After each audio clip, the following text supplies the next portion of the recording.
Hello everyone and welcome back to the Amscast, and I've got a very special couple of guests this time. Oh yes, you heard me right, a couple of guests. My first gaming couple, you could arguably say. Certainly when it comes to a bit of Twitch action and some old retro TV. We love a bit of that, don't we?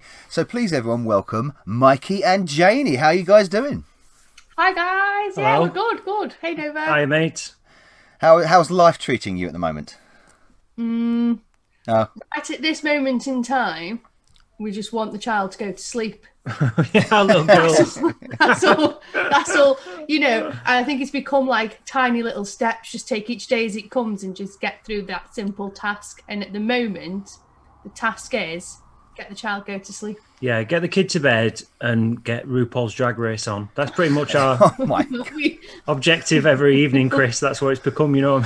We're big RuPaul Drag Race fans. do excuse me, I won't be talking about that. No problem. We're booked for a RuPaul Drag Race fan society podcast in a couple of weeks, so we're covering it in great detail there. I'm sure it'll be fascinating to some. But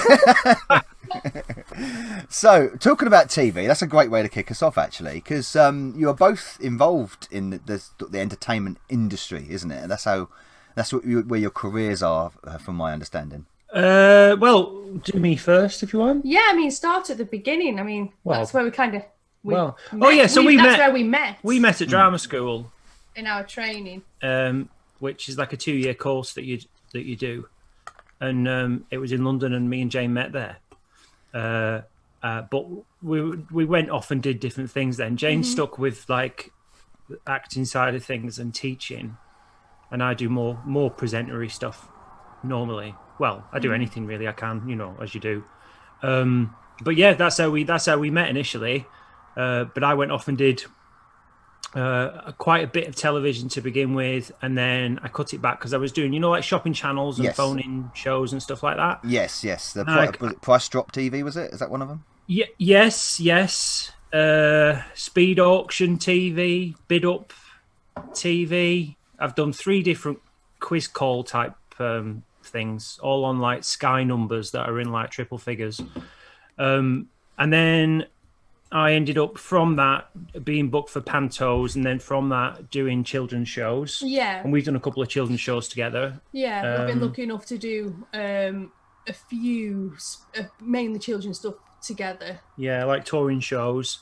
And then Are these live shows? Yeah. So we were with one for, how many years did we do? It was called Marty McDonald's Farm, but it was tied in with like Mr. Tumble, you know, like the CVs. Yeah. And we did that for 3 years. Yeah, we did that for a while. I mean, our honeymoon was the tour of. Yeah, it was actually. Yeah. We got married on the Saturday, and I think we were in rehearsals Monday morning. For that, it was really interesting. That was because we got an opportunity.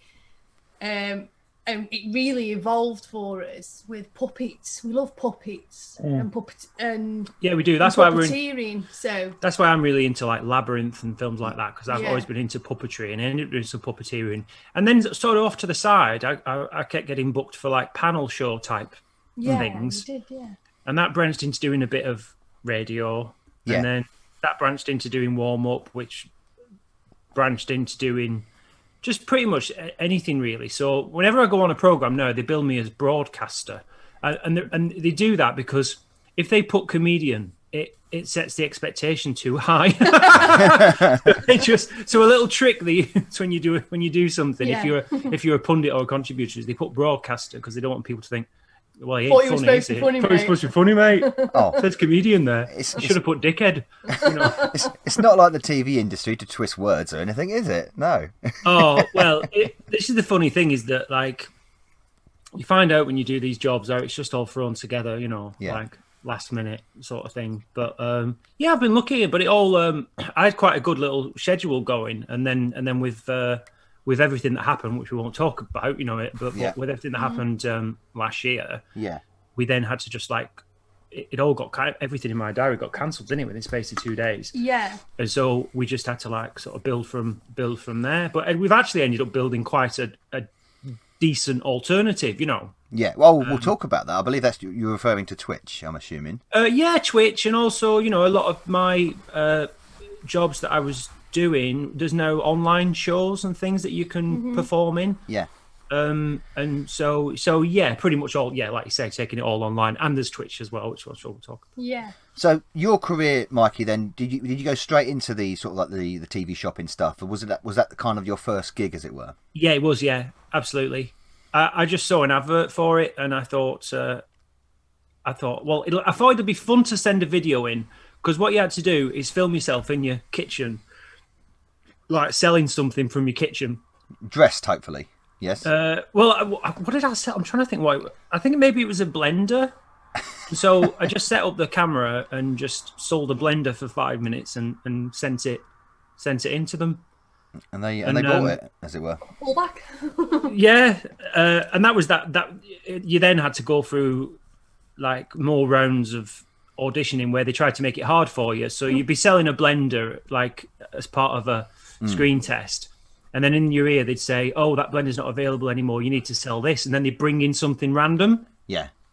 And so you'd have to like go, "Oh, well, I know you were wanting to make your own soups from home, but wouldn't you also like a jewelry box to keep all your training?" It's like, unassociated products, very difficult. Like trying to sell steel to Sheffield or something, isn't it? Yeah, totally. But that used to, I mean, that's how those shopping channels works. Is that there was no theme half the time. So you'd sell like a fiber optic gnome, and if you don't know what one of them is, you're lucky. But you'd sell a fiber optic gnome, and then you'd be like, oh, and up next it's the Clean-O-Matic, or the Wonder Bra, or it's a home jewelry cleaning kit. Yeah. So yeah, it was good fun, and it taught me to think on my feet, which is handy with all the events that I host, because when you host an event, you don't know what's bloody going on from 1 minute to the next. So it's really handy for those. It does take a while to sort of like develop those improv skills, I guess. That's one thing. Yeah, but they quite often let you down, Yeah. I don't know, though. I don't think he gives himself enough credit, because, like, being part of this creative industry as well, Mike can improv and think on his feet really quickly. Sometimes. Like, majority, I've never known you not. It's interesting because I've not been there all the time, but Mike is very good at thinking fast. Is there a lot of pressure during that, Mike? Because you get the idea that in a lot of these shows and careers like this, that let's say one line, one gag, maybe one anecdote could be like make or break sometimes. When, say, for instance, you've got talent people scouting and stuff like that. Do you ever feel any pressure like that, or it's more the fear of saying the wrong thing. That's the tough thing, like, because you have to put your thoughts through a filter before you say them. I suppose that's got even tougher as the days have got, sort of like the years have progressed as well, with the kind of culture that we're sort of living through at the moment. Well, yeah, when I think about, like, when I first started doing events, I've always compared like sports events, and when I first started doing that, you could say anything, and indeed I did. It was just ridiculous what you could get away with.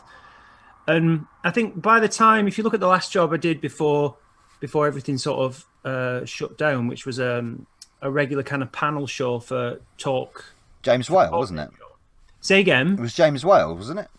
Yeah, I did do the James Whale show, but I was thinking there was another one I did for them, which was called Fake News. Is it called Fake News? Yeah. And by that stage, you were definitely, if one of the topics that came up was something that might upset people, you were definitely thinking it through before it came out your mouth. Yeah. Because it can really blow up in your face. I mean, I've had that. I think I've shared with you that I did an interview about Doctor Who. Oh, yes. Oh, yeah, we're going to talk about that. We are going to talk about things, yeah. But things can just really, really snowball, blow up, yeah. I don't know if you feel that. Do you feel that when you live stream? Because I do a little bit. I don't know if you do. Sometimes. I'm aware of maybe saying something that I would normally say in day-to-day life that I wouldn't personally care about. But I guess that my professional career, as in sort of like retail management, you kind of put that filter on anyway. Yeah, of course. So it's easy to sort of switch it on and off. Yeah. when I stream, I try not to switch it on too much because it strips too much of the character away of Novabug, as it were. Yeah, it's tough, isn't it? Because you constantly, we feel it a little bit like there's been a weird thing where since I started Twitch streaming, a lot of the people that I've worked with in the sort of in sort of traditional broadcasting, I've had more than one person come to me and say, "Oh God, you shouldn't be doing that," and "Oh God, do you know what you said the other night?" and stuff like that, because they don't totally understand it's a completely different thing. Like if me and Jane did our Twitch and we pretended to be like bloody Phil and his mate, if we were all like all TV-y, no one's going to watch that, are they, mate? You know what I mean? No, because they can stick TV. You can stick television on for that. So I think people don't understand that like streaming isn't telly; it's like its own thing. So you have to be you can't be completely sanitized, else it's boring, isn't it? Exactly. Yeah. Well, this is the problem with the entertainment industry for me, especially on TV. A lot of the time, it's become so sanitized and, for want of a worse word, safe, that it's just dull now. Well, there's a place for everything. This is the thing: is there's a place for everything. It's just that like I think people in television just don't understand Twitch and don't understand YouTube Live and stuff, and so they assume that because you're broadcasting, that it should have that kind of standard to it, and that you should treat it as though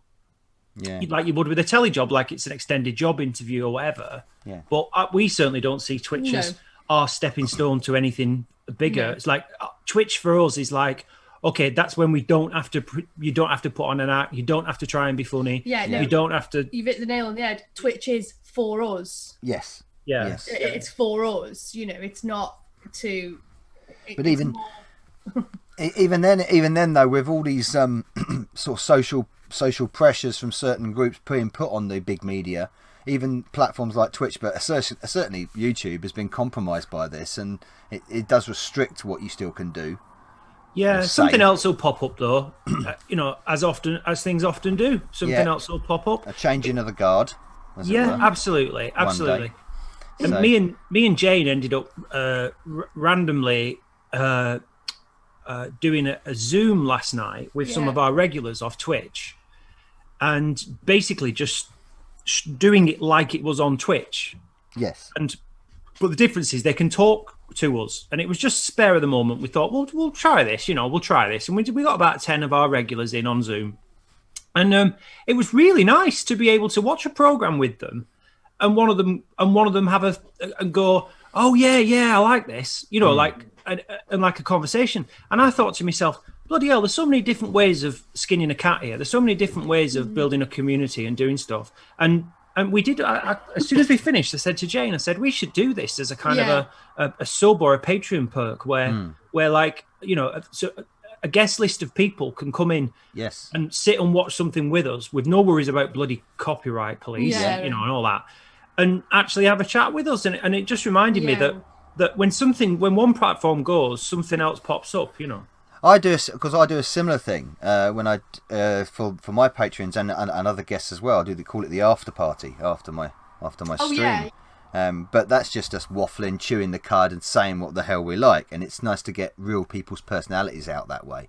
Yeah, it's often reliable to remember that most people are still normal people and they don't live in woke world. So, which is always reassuring for me. Yeah, most people are normal. I mean, we've been talking about what I get up to, but Jane now is a teacher, and you can talk for yourself on this piece. But I was just going to ask her.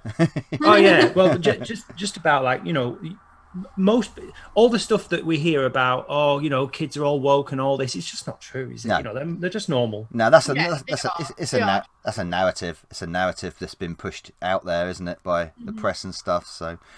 But anyway, getting away from that slightly, Janie. Yes. So you met the lovely Mikey in college, or was it training college? Was it? Yeah, like drama school. Doing our training. Yeah, and so you didn't go into Price Drop TV or anything like that. So I didn't. My kind of path journey, if you like, was a little bit different, a bit more contrasting. Like Mikey said, he has gone down the more of the presenter, broadcaster route. Yes, he is an actor. But we have done work together. But I think I got it by default. I went along with you. You've done a panto with me. Yeah, we done a panto one, and that's all I'll ever do. No more. But my kind of style of work and the things that I'm interested in is more to do with like the classics. So I do a lot of plays, a lot of kind of straight plays, naturalistic plays. And that's kind of the journey that I've taken. So when I finished drama school, that's the route I took, and I went and I did a tour of like Macbeth and I was just about to say, it does sound like you're a Shakespearean. I do like Shakespeare, and I do kind of teach it a bit. I wouldn't say I was like a connoisseur and know everything about it, but it definitely does interest me and get me creative juices flowing. But yeah, I'm part of like a repertory theatre company, a local repertory theatre company that did put on plays. So I'm very much involved with that, and I like directing, and it was when I was pregnant with Bo that I took that kind of avenue and went into directing, and I directed a couple of co-directed and directed some plays as well with a local group. Excellent. Ever had the chance to sort of direct TV or anything like that? You mentioned children's shows, for example. No, I'm very theatre based. I've had very little experience with TV, and that was like when Mike spoke to me about doing the Twitch. I was a little bit like, oh, I don't know, it's not for me, because it's just never been something that I've wanted to pursue. And like I say, I've spent a lot of my earlier years doing musicals, doing theatre, doing plays, and it's not a completely different world, but it's a very different approach to things than TV, and I haven't got that quick. I aren't as quick with the improv and thinking on my feet as mine. She's pretty quick with the gin, though, dude. Yeah, you know. quick with the gin. Well, isn't that part and parcel of being in the entertainment industry? Well, it is on our stream. Oh. So, did you hear on New Year's Eve I ended up face down on the rug fast asleep? I didn't actually hear about that, sorry. Yeah, Jane didn't even know how to end the stream. They were having to tell her how to switch the computer off. Yeah, it was... You do a lot of Twitch streams. I'm unable to catch them, most of them. I do apologise. I do try and pop in as much as I can. Oh, yeah, I do. Don't worry about it. Don't worry. So essentially, well, this is the entertainment couple, isn't it? I mean, one's essentially in front of the camera and one's essentially behind the camera. Yeah, well, I mean, in terms of the Twitch, you're both really, and you set everything up, like you know how everything works. I don't know a great deal about that. Which is why she couldn't even turn it off on the on New Year's Eve. I'm not very good. I mean, I don't even have a Twitter account or anything like that. I wouldn't say tech phobe. I just feel like I'm a little bit behind the times. Oh, I'd rather protect you from evil things in the world like OBS. Yeah, you're best left innocent. I don't think I could deal with it, to be honest. Well, I got introduced into a piece of software by Mikey called Parsec, so that was nice. A nice little function that was. Yeah, Parsec's cool. For people that maybe didn't see or don't know, me and Novabug did a version of Games Master with Novabug as the 8-bit master, and we got people to play, didn't we, using Parsec, and they could actually play like the same Spectrum game. It was bloody amazing, weren't it? It was good. Did you talk like Novabug through that software, that process, or whatever, that system? Yeah, have you used it since Parsec? It's for anyone that doesn't know, it's really good, isn't it? Yeah, it's good. It is a good system. Yeah, it surprisingly works really well. Once you get the controls sorted, mapped, and you're done. You're good. That was a fun stream. That. But can I just point out, right? So this is explaining, like taking Novabug through that. You would have had all the patience in the world. You would have, helped, and been really great. But if I'd have said to you now, show me OBS, I don't think you'd have quite as much patience with me. So it's interesting, isn't it? How you can't like teach your spouse something. You're like, oh God, no, I can't deal with that. Yeah, I've sworn more at OBS than I've ever sworn in all of my life. Like, yes. You know, it has its highs, it has its lows, but it's been recording on OBS right now, by the way. Well, there we go. So there we go. So I'm assuming then, because you were both wrapped up in your acting, TV, entertainment, and that kind of stuff, gaming wasn't really a part of it. Well, our sort of entry point for gaming, for you, it's the PlayStation. When I was, younger, in my teens, PlayStation. Well, the first experience I had with gaming was at the youth club. The youth club had a Sega Mega Drive, and when you got there, you had to put your name on the list, basically, and wait your turn.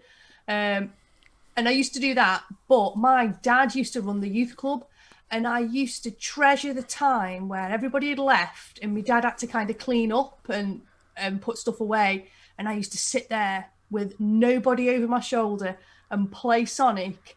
Because I could die as many times as I wanted because I didn't have to get off. No one's judging. Nobody was judging. It was just me and Sonic. Just me and Sonic, and that was like my first memory of like video gaming. So yeah. Also, you've got a really strong memory, haven't you, of that Kung Fu game? Yes, Kung Fu Master. Kung Fu Master. Oh. Do you know? Yes, I do, because coincidentally, Kung Fu Master was the first video game I ever played. Oh, well, I think it might be Jane's because... Well, Sega was my first, but then the local pub where my mum and dad used to go to, they had a tabletop. It was a glass tabletop, and you sat on a little bar stool. Yep. And played Kung Fu Master. Yep. Yeah, it took her ages to because you know when someone says to you, you must get this all the time because you know you're an expert on the games. You must get people going, there's this game, Chris, like there's this bloke and he sort of walks across the screen. He's got blue trousers on, and the music sounds a bit like beep beep beep beep beep beep beep beep, and you must be like, that could be any game of 10,000, you know. Yeah. And Jane was trying to explain this Kung Fu Master to me, and it took me maybe 3 months to find it for her, like because I didn't know it. You know where we saw it? You know, we were watching one of our favourite YouTubers, weren't we, at the time? Oh yeah, we were watching was it The Lock? Yeah, we were watching The Lock, and in the background on a arcade machine that it got, it was on. Yeah, that's right. Like, that's it. That's the one. What is it? When is it on there? Yeah. That's it. That's exactly it. Yeah. It's a shame you didn't know me back then, because I would have told you straight away if you did. that description would have been. Well, good. I don't think we did. I think we're going back. That was probably like maybe 4. Yeah, it was a while. Yeah, years ago. Like I used to watch you. I've probably been watching you a lot longer than that, but then there wasn't the live element to what you did at that point, was there? You know, and not really. So so you'd watch your stuff, and your stuff was like, you know, the news and the retro waffles and the Friday foursomes and the reviews and all that stuff. And I used to watch all that, and it was only really when I remember your first live streams where you were literally just pointing the phone. Yeah, and it was great. And I think that was probably one of the first YouTube live streams that I watched. Yeah, I think you were one of the first viewers of Amstrad Live Game Testing as well when it first started. When I was just literally having my phone pointing at the computer. That's all I did. Yeah, I could imagine I probably was. And it was really through those streams, then getting it onto Zypho streams, and they were the 2 streams I watched, weren't they? Really, yeah. And then now I watched loads of streams, but that was how we first. Well, I first, and then now Jane got involved in like the amorphous blob that is the sort of retro loving community that sits in and around. And this resulted in you owning lots of retro systems now, I take it then. Well, yeah, it's got a bit, yeah. I brought you way back when Spectrum. The Spectrum, and it was the scariest thing I ever did because I didn't know if I was getting it right. I didn't know what it was. She didn't want to get the wrong one. She didn't know. I got it off somebody off eBay, I think. No, she actually bought. This is how, like, you know, bless you. This is. if you were looking for a second-hand Spectrum, you wouldn't buy it on Amazon, would you? No. No. Well, Jane did. Not Amazon. No. Yeah. So but it is great. And I've still got it, and then one thing led to another, and I'm now looking at 1, 2, 3, 4, 5, 6, 7, 8, 9. I think I've got like 9 different systems now. Nice. The only one that the two that really stand out for me is I got my first Amstrad at Christmas, as you know. I do, yes. And I've obviously got none of my own nostalgia for the system, but it's kind of coming through you guys and everybody. Also, it's beautiful. I really like the Amstrad. It is nice, isn't it? When I opened it, I was going to Jane. I was going, look how nice it is. Isn't it nice? It's a cricket bat. It's like you could double as a cricket bat. It's pretty long, yeah. It's lovely, that. Yeah. It's beautiful. It's beautiful. And the I other, like the colours. Is it? the other What was the Spectrum that Janie got you? Which model was it? oh, it's the Plus. The plus 2. No, just the Plus. So it's the one that's got The toast rack. It's the toast rack without the toast rack. Right. Okay. Yeah. So it was the one just before the Amstrad takeover. It's the crap one. Yeah. It's the one fine. that's not as cute as the rubber key and isn't as ace as the toast rack. As the toast rack or the plus 2. Yeah, it's sort of stuck in the middle. You were cock-a-hoop when you got Well, I that. still am cock To be honest, out of the Spectrums, it's not one of the usual ones. I mean, lots of people have the original. Lots of people have the toast rack. The toast rack is extremely popular, as is the plus 2, of course. And they're expensive as well, the toast rack, aren't they? They are, and so is the plus 3. That's quite pricey as well. Yeah. Which is the other one I should mention. The other system that I was really happy to get hold of was the Atari ST, and that's because when I was a kid, I was really, and this is probably why I didn't get into gaming. I was really into CB radio. Oh right, yeah. Like majorly into CB radio. Like just lived it, breathed it. Like I used to be able to fix. People used to bring their CBs to me to fix. Smokey and the Bandit fan, then. Oh yeah, all that. Yeah, absolutely, all that. But it was more like trying to chat up some ropey bird from Bolton over the CB. It was Blimey. more like that. You know what? Just to interject there, you're not going to believe this, but you say that. But my father had a base station, a CB base station, and we used to do exactly the same. I can't remember. Maybe is it Grundy? Murphy? Maybe. I can't remember. Really square? It was really square, massive. The Murphy on base, that, yeah. You had that microphone that kind of reminds me of them microphones you saw in like 80s sci-fi films and stuff. Great big old chunky cream-coloured microphone with a great big space bar on it. When you wanted to talk, you press it. Oh yeah. Well, they were quite sought after when I was a kid because your cheaper microphones was the Smokey and the Bandit type, And then they were called like base station mics, and they're like this really, and they've got like a talk button at the bottom. That's right, yeah. And you hit this massive big, like you say, space bar. And what you also used to be able to do on them is, if you really liked a good waffle on the CB, is you could lock the space bar.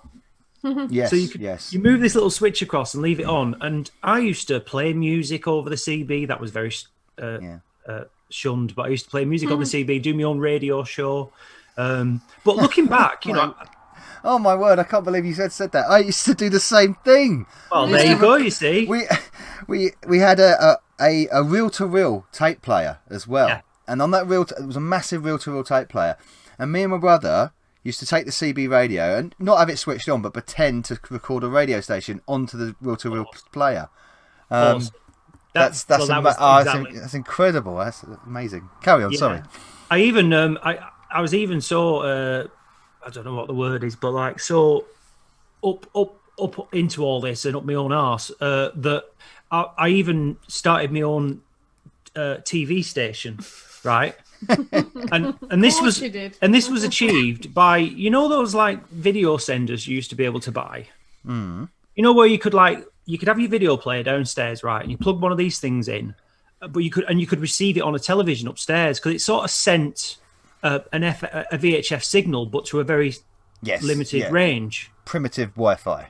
Yeah, pretty much. Yeah, but as a consequence of this, it could actually stretch about 20 meters, and so you could like be playing videos, and your neighbour 2 doors down, tune their telly into it, right?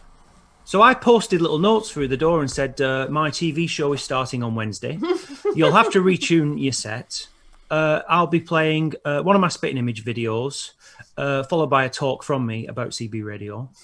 And then we'll be playing some Fergal Sharky. I'm not even joking. This is what I used to do. Really born into the industry. You were there at a young age, weren't you? They must have thought, piss off. All right, mate. Is that how you feel about his anecdotes now, Janie? Yep. That's fair enough. But yeah, the Atari ST, sorry, I should finish what I was. The Atari ST is because my friend on the CB radio had what at the time was considered an old computer. Yeah. To him anyway, the Atari ST, but he used to fire it up because he had a game on there. I can't remember what it was. It was something to do with like space trading and Elite. Could have been, but it was definitely considered retro. Right. Yeah. Space trading, shoot 'em up. It could be Elite. It could be something like that, Tau Ceti or something. Or maybe. It's one of those again. I've not found. It could be Elite. Elite has got a big action orientate to it as well, though, as well as the trading aspect and stuff. So maybe not. I just remember that Atari ST though sitting in his. It was actually in his kitchen. But yeah, you want to acquire the things that you wanted as a kid, don't you? Yeah. See, like, in this case, of course, you were revisiting these systems. You are, should I say, revisiting these systems that you never sort of had a chance to back in the day, I guess. Yeah, totally. And it's good fun. Like half the fun is getting them set up and working. Yeah. And then you don't end up using them half as much as you think you will. But they're gorgeous. They're nice to have on the shelf, aren't they? They are, but there is definitely moments where, and I think it's a bit of like therapeutic meditation, right? I'll come into the conservatory maybe, one Wednesday afternoon and he sets something up and he's having a play. Yeah, it's good. It's good. And you just zens you out. Yeah. I find that relaxing as well. It's one of those strange things. It's all very well to say, I've got me apps on my mobile phone and I've got me PlayStation 4 you can just plug in anytime you want, download whatever game you want. But part of the fun with retro stuff is not just the playing of the games, it's the loading of the games and the tinkering with them. The tinkering. And I love that. It sounds like you do too.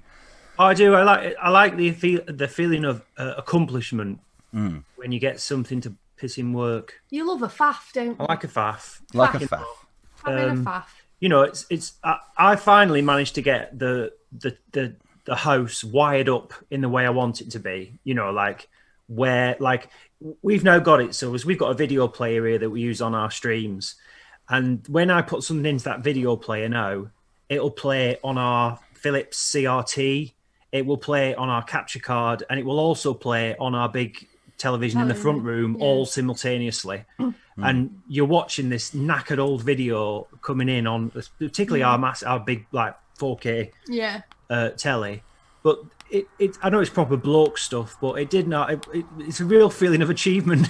But what's really lovely as well when you do when Mike does set up a system and start playing, our little one becomes like attracted to it, and she started coming and sitting on your knee and having a go. Yeah, and she likes. She likes. Is it? I'm not sure if it's Manic Miner or the other one. It's the one that's on the single screen. Jet Set Willy. Jet Set Willy. Yeah. So she likes Jet Set Willy, and she'll say, "Well, you move him, and I'll jump." So she just goes like that. We just end up hitting everything that kills you. It's bonding, isn't it? Yeah. It's great. It's interest that can do that and transpire to the family is always brilliant. Yeah. What do you? What's your favourite system that he's got so far, Jane Eden? Okay, hold on. You're under no pressure to say the Amstrad, by the way. The Amstrad. You need a master system. Pointing at something. Let me identify it. Oh yeah, so I've got a Toshiba MSX. Oh, very nice. MSX. Is it an original MSX or an MSX2? Original, the 64K. Yes. And it is such a gorgeous machine. It's like basically the 80s. Some of them MSX machines are very attractive. It's just amazing. It's the HX10, and for me, it's the one to have. It just looks the part. It's got that nice thing that the Amstrad's got, where it's got different colour keys and things going on. Yeah. It's got a little cartridge slot on the top, hasn't it? I like it because the keys are big. The big keys. It's a clunky. Really. Yeah, it's a real clunky, clicky keyboard. It weighs. It's really heavy. It's really nice. It's a really nice one to own and have on the shelf. That the MSX, and I think that they're not too expensive either yet. There's plenty of them out there because there's so many different versions of them. So yeah. Oh, that's excellent. Yeah. So when we're talking about games, then, so are we talking these retro games you revisited? You always mentioned Jet Set Willy. What other ones have taken your fancy on any of the systems? Both of you. Go on, Jane. I really like Pang. Good choice. I really, really like Pang. I could sit and play Pang all day. Have a lovely time. It's a great game. What platform you got that one on? Do you know the answer to that? Got it on the Amstrad. No. If you've got it on the Amstrad, it'd be on the GX4000. Yeah, we haven't got one, unfortunately. The only reason why is because you can't see it at the moment, but we use the little joystick pad, so I don't actually. Yeah, so she's played it on the Amiga through emulation. That's a good version. Yeah, and she's also played it on the Atari ST, on my actual Atari ST FM. And that's a decent version as well. Yeah, it is. Yeah, I mean the music's not as impressive, but it's still nice. Was it the AY chip that it's got in it? It has. Yeah, it's got the same sound chip as the Spectrum, the Amstrad, and the GX4000. Right. Well, I like the sound of that. It's got a modified chip, so it is slightly better, but essentially the tones are the same and the channels are the same. Yeah. It utilises something called DMA a lot more than, say, the Plus systems the Amstrad did, so that's why it can sound better. It does. It sounds really good, and you like that, don't you? I like that, and I like. Is it Space Harrier? She likes Space Harrier as well. She's played that on the arcade. Sega Classic. Yeah. Have you got that on the Master System? We actually do have it on the Master System. I don't know if Jane will remember, but you have played it on the Master System. Yeah. But she's played it on the one she played the most is when I was using MAME on stream, and she was using it on that. But I've given up on emulation. I'm over it. Like I've had so many emulation disasters on stream. I'm just like, bollocks to that now. You know. I'm afraid I've got emulation down to a T now. So you have to invest the time though, don't you? You do. Yes. Yeah. I think it was the other day that someone said they applauded the fact that I was capturing from a real Amstrad on the stream, and they didn't realise I was actually capturing from a real Amstrad because I've got the capture down so good now. They thought it was crisp. Yeah. They thought it was emulation, and I said no, that's a real Amstrad. And I panned the camera around just to show them that it was the real Amstrad producing this signal, and they couldn't believe it. So yeah, well, I think we've got a similar setup. I think we have, retro capture, and that little box. I know we've got the same little box. Is absolutely brilliant. The RGB HD upscaler, and when I put my Amstrad onto one of the computer monitors here via that box, it looks like WinApe. Does look good, yeah. Well, it looks better than WinApe because it's the real thing. Yeah, totally. But you know what I mean. It's got that thing where you can see the pixels. You know. It's certainly something. I think there's a place for both emulation and real hardware, especially when it comes to retro stuff, because there's a lot of stuff that you can do and you can transfer it over to the real hardware as well, which is where the retro mods come from. I was going to suggest, Janie, since your Space Harrier is one of your favourites, if you have ever the time, try and have a go at the Amstrad version of Space Harrier. It's I've seen slightly different. Yeah, I've seen that. I'll do that for her. Yeah. I'll fire that up for her on our Amstrad. Yes, let's just say the developers made a decision to do something with it, which, on retrospect, is a good idea to keep the speed up. Put it that way. Yeah. Okay. You'll find it very interesting. Very interesting. I definitely fell out of love with emulation. It came to a head when I, on stream, literally threw the Raspberry Pi at the wall. Oh, that's not good. And I was like, right, I'm done with this now, you know. Yeah. Oh, right. Games then. Sorry, Mikey. Your games then. What were your favourites? Any ones that stick out? Okay, so on the Atari ST, I really like Wonder Boy in Monsterland. Oh, right, yeah. Oh, the Atari ST version. Yeah. Ah, Okay. I absolutely love it. I even like how you have to press the blooming space bar to knock on doors. I just love it. Yes, because it went on the consoles. Of course, you've got 2 buttons, and of course on a ST, you've only got the one. Yeah. So. But I don't know what it is about that game. I absolutely love it. It's the closest I'll ever get to RPG. I mean, I know it's not an RPG game, but like I find those games where you've got to collect this and that and craft this and that, and you need to look at your health and your experience points. No, I've got no time for that. But Wonder Boy in Monsterland has a little bit of that because you can buy things from shops, like you can buy like faster boots. Now I can understand that, and I can go, oh yeah, okay, I'll buy that. I'll move a bit faster. Nice one. I understand that. Yeah. So to me, it's like it's the closest I'll get to an RPG, and I just think it's a beautiful game. I just love it. It's the platformer that essentially the format platformer that has collectibles and power ups as you go along in the game and progress. So. And it's really rewarding, isn't it? You know, it's like shoot 'em ups. A lot of good shoot 'em ups do the same as well as that sort of kind of system. Yeah. So, but I always favour towards something that's simple and pick up and play. And the other one I'll mention is on the Amstrad. The one that gets played the most is really random. Hunchback 2. That is random. Yeah. Was it the Amsoft copy you've got? Is it? No, I play it in from through like a WAV converter. Yes, yeah, because you got the. Do you have the Dunio or do you just play it through your phone? I have got the Duino. Yeah, but I find it a bit hit and miss. It can be. Yeah. Whereas the app, I use the Spectrum one because it works for Amstrad. The Tap Dancer. Is that right? No, it's called CDD to WAV TX ZX something. It's called ZX something because it's literally for Spectrum. It will. Because it will. The Spectrum one will run the CDT tape files. So. Yeah, and you know what? It runs it flawlessly. Like the only issue you get, and we've talked about this before, is that it's a struggle when there's any remote pausing of the tape going on. That's right. So you just take the hit on that a bit, don't you? You know. You do. Yes, unfortunately, some games won't. I mean, even some of the simplest games, like for instance, Fruit Machine on the Amstrad Amsoft label, won't load in that way because it pauses mid loading screen for no apparent reason. It's a ball ache. But if you really want to load it, you can babysit the load. You know, but it's a pain. The only time I've ever really babysitted a load that I thought was worth it was that new game. You know the one, I'm sure you've done a video on it. Is it called, oh my God, there's like a person running across the screen. It looks absolutely amazing. Which one are we talking about? I've just done that thing I told you about before. It's the one that was maybe the winner in the Amstrad Dev competition. The Abduction of Oscar Z. That's it. An amazing game. It's just amazing. And on my CRT, I've got one of those Philips Discoverer, you know, the space helmet tellies. Yes, I've seen that on stream, yeah.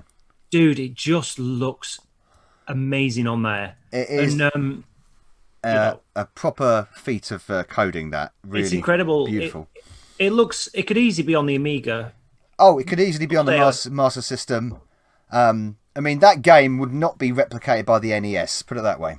No way. The NES could not do that game. Yeah, it's someone using all the tricks in it, and it's just really, really good. And you can actually load that with the tape loader, but you have to be ready to pause it. Because it's got the video intro sequence, which loads incrementally, of course. So I can help you out with any loading techniques or any little bits and pieces you want to help you out. Very much. I know you're the man on that. So, just come calling for that. So... Love a bit of the Amstrad, which is fantastic, because that's what this stream's all about. So we talked about the Spectrum, we talked about the Amstrad. I think we've covered it all. No, we haven't. Sorry. Let's carry on. So, Twitch, then. We talked about it briefly a minute ago. Yeah.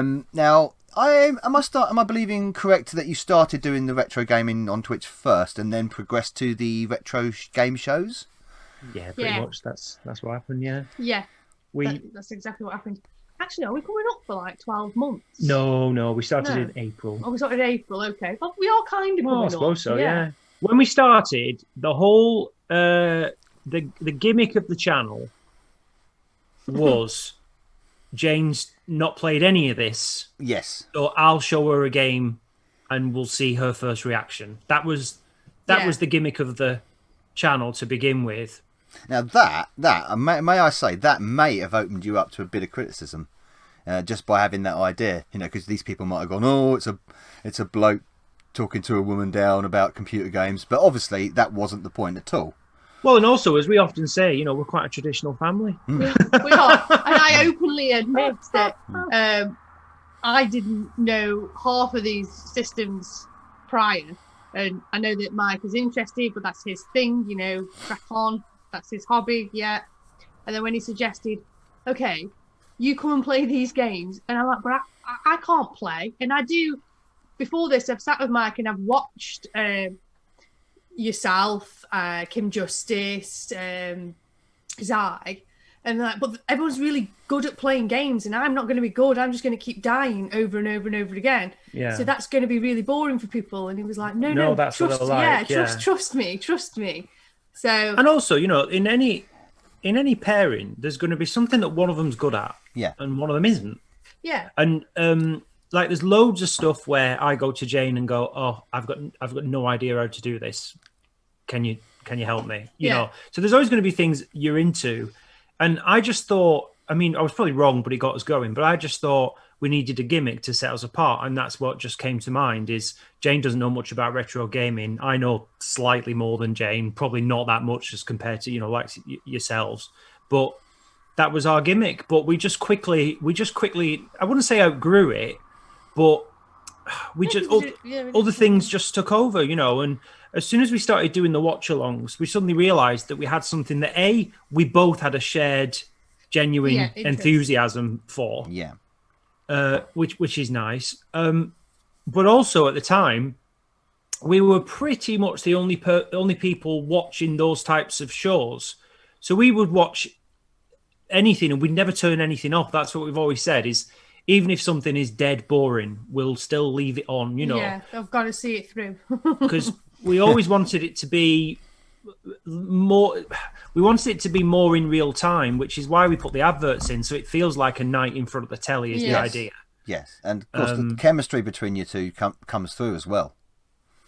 That's the gin. Yeah, well, maybe. Okay. We have a gin and we get along. We can thank Gordon's for that then. Yeah, that's right. Gordon's? Someone's doing well for himself. Say Grayson's Aldi Special. Grayson's. I'm not a gin drinker. I only know Gordon's. That's the only one I know of. So, That's the posh one, that is. If I've got to do a cheap gag, it's got to be boring. So that was the thing is that's good because the early days with the retro gaming and stuff, kind of cut your teeth kind of thing. Yeah. But I think you say what you say about a gimmick. It's about a couple doing something on stream. Now, loads of couples do things on stream, as you know, but a lot of the time it comes across as very static, very forced. And I think the thing with you guys is that you are very just naturally comfortable to do it because of your background in entertainment. You just come across as very naturally comfortable within each other and presenting in that style, and I think the audience respond to that. Yeah, if it's got better. When we first started, I was terrified when we first started. You were petrified. I was absolutely petrified. I didn't know quite how to do it. It took a while to stop trying to present it, if that makes sense. Yeah. And so there was me trying to calm down my brain, and Jane just trying to deal with her nerves, and then it just all clicked into place at some point, didn't it? Yeah, it did. And obviously, I got you to hold my hand through it all because you've got more experience in this realm than I have. Not really in Twitch. Well, no, not in Twitch, but in terms of being. Yeah, I know what being a presence. Being a presence, is that what you mean, or?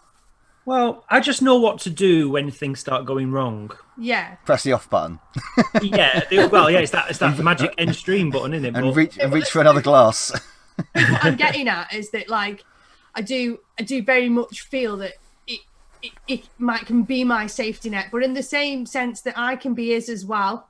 Yeah. Especially going, She often is. There's times when it's hard when you've got a schedule and you absolutely hell or high water are supposed to stream on that, Yeah. You probably feel the same pressure, and sometimes my head's just not in the game. and that's when basically I press the buttons and Jane keeps it going. I find if I am in that frame of mind, it's most of the time I'll just admit and say, look, not streaming, because I just know that it'll be a bit of a car wreck without my brain in gear. That probably comes from confidence, though, Chris, in your audience. But at the moment, we struggle to say, right, we're not doing it. Although we have done that, but more often than not, we will, and we struggle to say, right, we're not doing it because. But I think we're not confident enough that they'll come back, Do you think that... also the beauty of it is when somebody is in that mindset, the chances are the other person isn't. So that's the luxury that we've got. Yeah, we can keep each other. I can not fancy it. Oh, come on, you'll be all right. And as soon as I start, especially for me, as soon as I start, I'm like, what was What were you worrying about? What was I worrying about? And I've just had a brilliant night. Yeah, it gets a lot easier, and the more you do it, it gets easier and easier and more comfortable. Yes. And of course, you get a regular audience, which always helps a lot. I find, especially feedback from them as well, always positive. Yeah, because Jane describes it as it's just down the pub with our mates, and it does feel like that, And it is nice to surprise them with new things. It's nice to say, "Hey, guess what we're doing tonight, guys?" And we are excited about what we're gonna. So our new thing is, because we, I said when we started we had that gimmick around. Okay, well, Jane's playing these games and stuff, but so our new thing we're trying to do on a Sunday is recreating game shows. Yes. So that has been a saving grace for me because it stopped me from getting bored's the wrong word, but from getting stuck in a rut, because it's quite challenging every week to think, okay, what game show are we going to recreate? What's next? What do we need to build for it? Yeah, the assets. Yeah. Oh yeah, but I mean literally build. We when we did play your cards right, I had to set up a big. But that's kind of and this is where I feel like I am getting more involved because I am the technical, you can deal with all that, but I can say, right, okay, we can set this up, we can create this game, and we can stick the cards in the board. Yes, we bought some massive cards, we bought a board for them to go on, we got some question packs. And I feel like, especially over the past few months, probably just before Christmas, I've got a lot more involved with the running of what happens. I plan it out. Well, we did Bullseye a couple of weeks ago, and we bought a dartboard and everything, and that was pretty much all planned by Jane. The directing ability comes and shines then. Well, I had to put the bloody thing up, the dartboard, so it may or may not stay up. As long as you didn't do your gym impression, Mike, that was all right. I do have a unique approach to DIY. That I really fear when we sell this house, someone is going to really judge my DIY in the same way as when we moved in. I don't know if we're still judging that. When you move into a house and you look at the other guy's jobs and you're like, what's he done here? What a fucking wanker. Have you seen the state of this wiring here? And I just know when I move out, they're going to be like, who puts a dartboard up with super glue? They're going to ask questions like that. Yeah. But one of my dreams is to create a kind of conveyor belt so I can put random generation game random household items on it and play generation game. You could actually interact with the audience on that as well. Have them on Discord or something at the same time. And that's what it's all about. I love the fact that we can have people on playing along. She likes it when they come in on Zoom, and I love it. We've got some regulars that come in and play along with these games, and then someone will come in who has never come in before, and it's like, oh my god, name to the face, oh my god, voice to the face. It's really strange. You must find that with your after parties? It's like something. Yes, I do indeed. Yeah, I did. Yes, and also, funny enough, the last after party as well. The other thing that I find happens is that old friends just suddenly come out, appear from somewhere, and one of my mates from 20 years ago was watching the streams, and he popped in on the after party, and it's wow, it's like revisiting 20 years ago, and it was. Was it quite scary though? I get a bit worried. I do.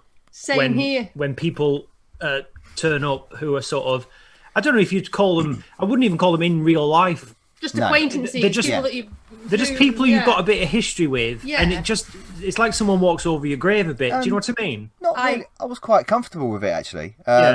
It's to see how they interact with, say, all the people that I've got to know via the stream and everything. And you know, you get to know these people quite well by doing this regularly. I was quite comfortable with it, and the fact that he hit it off with them as well was even better. Nice. And the streaming, I think, both Twitch and YouTube, whatever you do, it kind of spawns a lot of positives out of it. People are always too quick to judge the negatives of streamers, but they never talk about the positives, and I always think the positives vastly outweigh the negatives. So. Yeah, and definitely the community and that sort of thing. But I just worry, you know. And sometimes when somebody who is from your day-to-day life suddenly gets involved in this sort of wicked retro community, comes into it's like crossing the streams on Ghostbusters. You know? Yeah. I see if your professional life gets involved, kind of thing. I get that. That's certainly. I had it not too long back, and it really wobbled me, unnerved me. I was on a stream. One of your students? One of my students, but one of my students came in on the stream, but was absolutely lovely and great, and you know, ace, and didn't bother me whatsoever. But somebody else came in, and it was just a girl that I went to like sixth form with, and we were friends. We knocked about together, but she came in on the stream, in the chat, and she said a couple of comments like, and I think she was trying to talk to me. She's trying to be funny. She was trying to be funny and talk to me like how we spoke to each other when I was 16, and obviously different world, isn't it? And then she basically said, "Oh well," she called me rude because I didn't realise who she was because she's married and her maiden name was changed. And then she said, "Oh well, I'm bored now. I'm going." Right. And bye. Fair enough. Okay, fair enough. Off you pop. Yeah. And now looking back, I'm like, all right, then, off you go. Yeah, but it was early days. You've got it was. It was early-ish days, and it probably was. You get used to one of the things that we've got used to that used to worry us is how people come and go. Retention. Yeah. So you know, people sometimes can be hopping between 3 different streams, and there's nothing wrong with that. So you quickly learn to not. I've learned now not to take it personally. Yeah. So I don't assume that everyone's watched the whole thing. Does that make sense? No, perfect sense. Yeah, perfect sense. But also, you become like you care and you think about like we've got viewers. We had somebody in really regular all the time, and then suddenly they suddenly disappear in the life, and then all of a sudden, what's happened? And then you go, have we said something? Have we done something? And you know, and it just turns out they're really busy at the moment. Yeah, they've not had the chance, you know, and you get yourself wound up, and you're like, oh my god, I hope this, I hope that. But yeah, that's not the case. So yeah, it is normally the situation where people just haven't got the time. It's like myself. I don't have the time to watch as many streams as I would like. You know, when you're not working, the kids and obviously doing my own content, it's very, as you know, very time consuming to do all this kind of stuff. But it's nice to sit down sometimes and just chill for a bit. And I certainly enjoyed your Bullseye ones. I did, because I did love that show, and just makes me laugh how the way time has moved on and some of the things that are said. It just I'm in tears sometimes. Absolutely, so funny. Well, Bullseye's a funny one. We've had to start rationing it. We really have, because we've got through something approximating 80 shows. That's a lot. There aren't that many to be had. So I've now started rationing it. So when we get to the end of the stream, everyone's like, "Are we getting Bullseye? Is it happening?" And what's also tricky as well, prior to us streaming, we've watched a lot of Bullseye. Yeah, we have.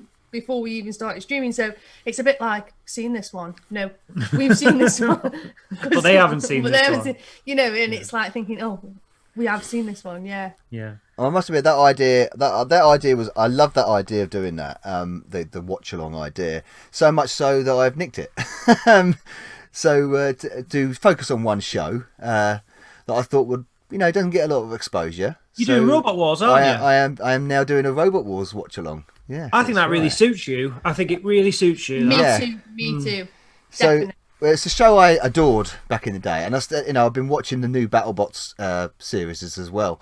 Any good? And it's brilliant. It's so good. I don't know why that show isn't on all the time in this country. It's such a good show. Expensive to make, I get, but it was such a good idea, and I thought, I've got to do that. And it's also, I found, easier to set up as well.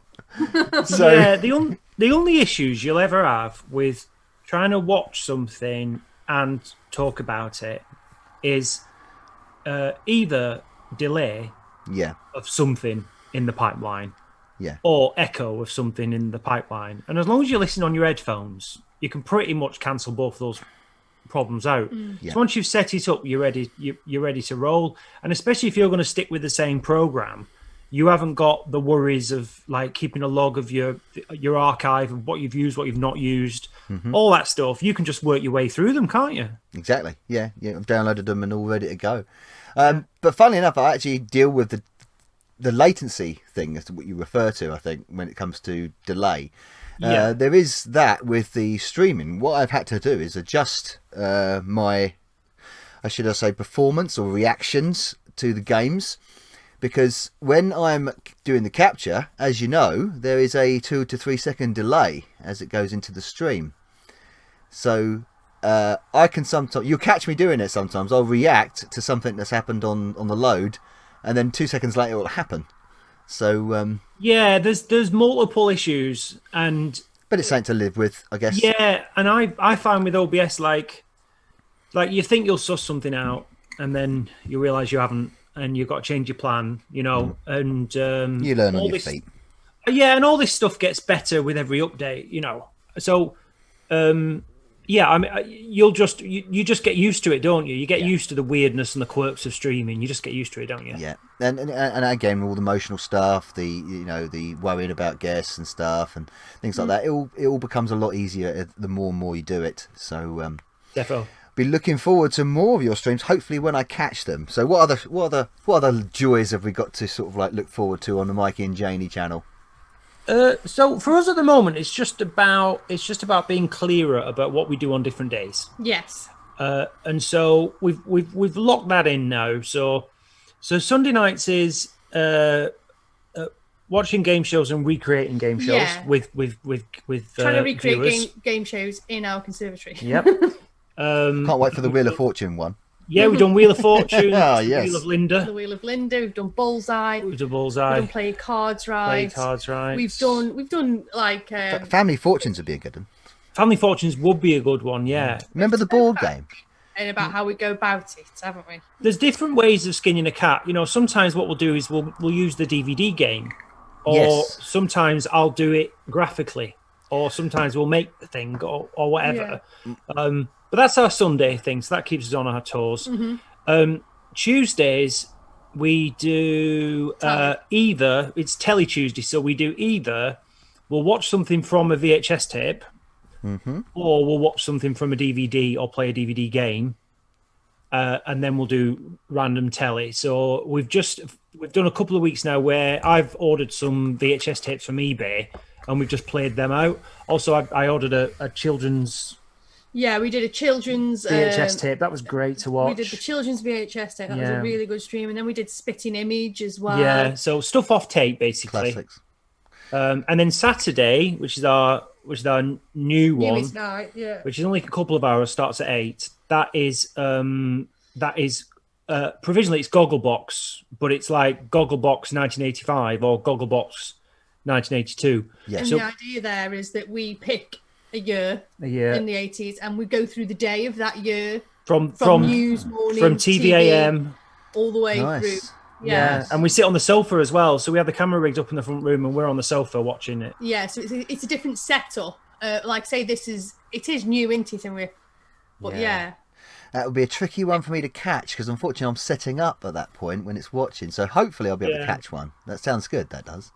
Yeah, we just thought we'd try it. I do like the idea of watching stuff that some of which is going to be pretty bloody dull. I like that idea because it was like if you stick on a day, you'll get. The other day we had like a bit of whack a day, and then we had a bit of the woman in the morning who used to do the exercises, Lizzie. My God, Lizzie and Mr. Motivator, wasn't it? Yeah, so me and Jane were up doing the exercises, and then we had this really odd game show. Weird game show. No one's ever heard of. Never then heard of a boring documentary. And then a really interesting. What's not Tomorrow's World? It's the other one that I get the two confused. World in Action. World in Action. World in Action. Yeah. Yeah. So that's our. So it's about locking those things in and trying to think of new things, getting your routine and. It all sounds good fun. That's for one thing. So, I've thought about random game shows you mentioned there. Do you remember Remote Control? Do you remember that one? Now that. Oh, what's that?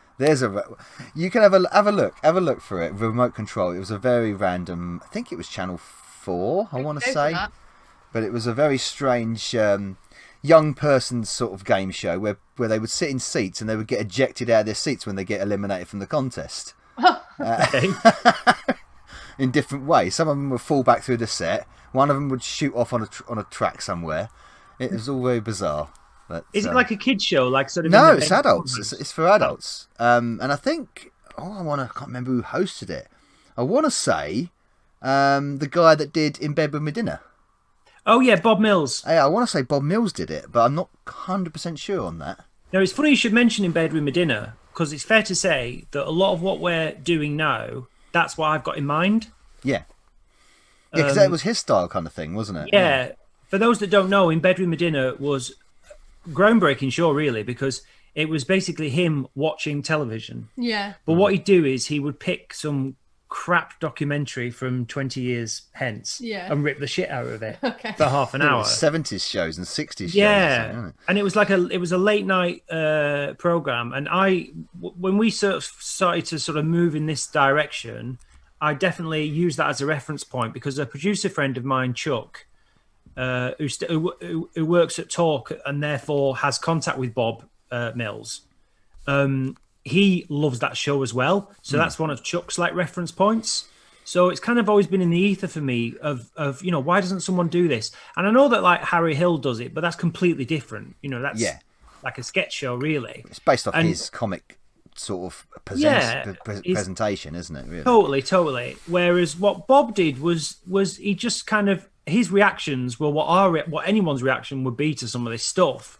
And so that's in an ideal world we would be a bit like that, but we couldn't because he was hilarious at it. But like in an ideal world, that's my kind of in my brain. That's what I'd like it to be like. Fantastic. Speaking of reactions, and this will lead on to the final sort of thing I want to ask you. We've talked about it earlier. You mentioned the infamous Doctor Who radio segment. So you did this thing with Doctor Who then, and it was a segment with Kevin something, wasn't it? Kevin O'Sullivan, yeah. He used to be the kind of TV critic in the Sun, and now he's like one of the big kind of talk presenters now. And so you did a discussion about how woke Doctor Who had got, essentially. That was the crux of the conversation. Yeah, and what could possibly go wrong? Well, exactly. Well, we know what happened. They lost about 70% of the fan base, but but the fallout was more interesting than that, wasn't it? Yeah. So this was it was good for me because it got me off Twitter, which is a good thing.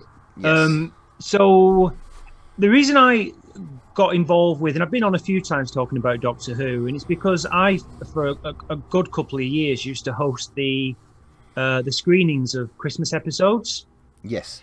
And so I'd sort of had some familiarity with the production team at that point, at an earlier point, but have no familiarity with the new production. So this was the Russell T Davies era? No, it was actually... Moffat. It was the tail end of Matt. Right, so it was Moffat's era. Most of Peter, yeah. Yeah, that was Moffat's stuff, yeah. Yeah, so I had familiarity with them. And because I'd worked at Talk before, and because they knew I was a Doctor Who fan, blah, blah, blah, blah, it was like, let's get Mike on. So I think I'd done another one before about Doctor Who, which wasn't very controversial. I've done another one since that wasn't very controversial, but the one in the middle seemed to really tick people off. And it was really like Kevin asking me, do I think Doctor Who is too woke? And, you know, I gave him a jovial interview in response to that. Like, that was the attempt anyway, like, because I'm not supposed to be a serious pundit, you know, it was like a semi-jovial type response, really, where, you know, I picked up the talking points that people don't like about the new show and gave examples about them. And what happened as these things tend to, is it got picked up by some site, which then got it trending, which then it went stratospheric. And so before I knew it, I was getting updates on my phone that this video was getting 2,000 a day, 4,000 a day, 5,000 a day, 10,000 a day. And by the end, it was like crazy. And I was saying to Jane, I was like, there's so many people who have watched this video. Yeah. And there was people making reaction videos. Yes, there was. Yes, I saw a couple. They were very interesting. Oh my God. You haven't lived until you've seen someone reacting to you. Yeah, the words, the couple that I saw, the immediate words that came to my mind was, these people are insane. Well, it's a kind of a. You could say they're insane, but you could also say they're quite clever because they got a lot of views out of their reaction. Did. Oh yeah, they jumped on the back of it. Yeah, but that is the tactic. And also, in fairness, you know, one of the reaction videos I found quite funny. You know, so there's some talented people doing reaction videos.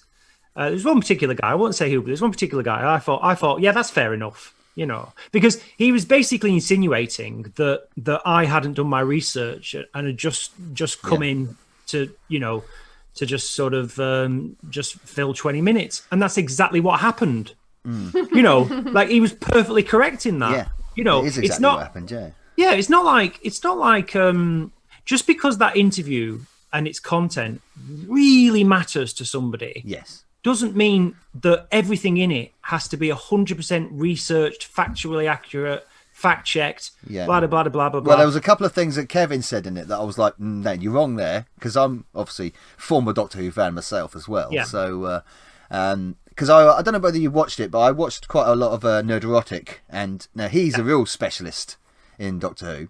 Yeah. And he's always tearing apart the new era, the new series, but he's coming from a point of proper research as well.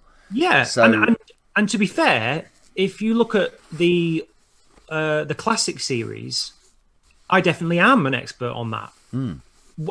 On the newer series, just from less interest in it, I'm not as much of an expert on that. Yes, I did do some research before that interview, but I don't have the forensic knowledge of those last couple of Jodie Whittaker series that someone making a reaction video would have. Because, of course, if they're reacting to everything that I'm saying in a video just spontaneously in a late night discussion show, they can do the research and go, oh, well, ha, ha, ha, you're wrong about this, that, and this and the other. But I could do that, you know, I could do that to anyone. I could do that now. You know, I could watch somebody in an interview that was live and, you know, context is not a myth. It was just a live, jovial interview. Yeah. It wasn't serious. About your personal subjective view of it as a Doctor Who fan. Yeah. And if there's some things in it, like if I mention something and I've got the episode wrong, I mean, climb on. You know, it's going to happen. Kevin was a bit. What's the word? Did you speak to him afterwards about this? I have spoke to him. Yeah. And what was he? He probably thought it was hilarious, I'm guessing. Well, what you've got to remember is that it's Kevin's job. Yeah. To not to outrage, pulling the viewers. Well, it's Kevin's job to play devil's advocate. Yeah. So it's his job to poke me to get something out of me that perhaps people didn't know, or that is maybe interesting or confrontational or controversial or whatever. But that's his job. It's talk radio. Like, that's the whole idea of it. It's supposed to get people talking. Yeah. So it's his job to say things that are slightly on the line to sort of see how it lands. Yeah. That's his job. So I don't mind him doing that. And I know when I'm being interviewed, I know someone's trying to get a soundbite. Yeah. And it's up to me in that moment to go, okay, well, how far down that road do I want to go? And I think on balance, when I look back at the particular interview where it's all kicked off, on balance, I think I went about as far as I would do now. I think it's fine. I was agreeing with many points. Yes, I was fact checking it, but I didn't go to as far as to make a reaction video. So yeah, but if they wanted to talk about, Trial of a Time Lord Part 4, I could have given them all the info they needed. Yeah, exactly. It was just a very funny sort of saga. It's like a microcosm of the reactiveness of, should we say, certain people on the internet. And like you said, the upshot of it is you got off Twitter, which is always a boon. My app nearly exploded, so I just deleted it. And... yeah, I'm be leaving Twitter myself very shortly as well. Utterly sick of it. It's crap. Full of really strange people. Yeah. I think we'll leave it there. That was a lovely tale of Doctor Who. You could make an episode out of it, even yourself, I think. Okay, anything else you would like to add as we bring this to a close, Mikey and Janie? No, thank you for having us on. Thank you. Yeah. I wish you... no problem. Pleasure. That was a good interview. I enjoyed that. Absolute pleasure having you on. It's lovely to have my first couple on the Amscast. Fantastic. So we did get a bit of Amstrad in there. So what can we did? Yeah. I thought it was going to be like a version of Mr. and Mrs. No. No. I thought you were going to ask us. I'm joking. We can talk about that maybe another stream. Who knows? That's a request. A request from Janie there. Mr. and Mrs. style interview. Mr. and Mrs. hosted by Novabug. Yes. That's a new stream we're going to do now. It's got legs. Thank you very much, guys. It's been a pleasure having you on. Like I said, everyone, check out Mikey and Janie's Twitch channel. I will be leaving the links in the description box if you're watching this on YouTube. If you are listening on Apple Podcasts, then obviously pop over to the YouTube channel and you'll see the link there. Guys, thank you very much. It's been a wonderful chatting with you, and wish you all the luck with the Twitch channel and of course your careers in the future. Thanks, Thanks, buddy. Onwards with your fine work. Thanks, buddy. Cheers, I appreciate that. And for everyone out there, thank you for listening. Novabug and the Amscast out.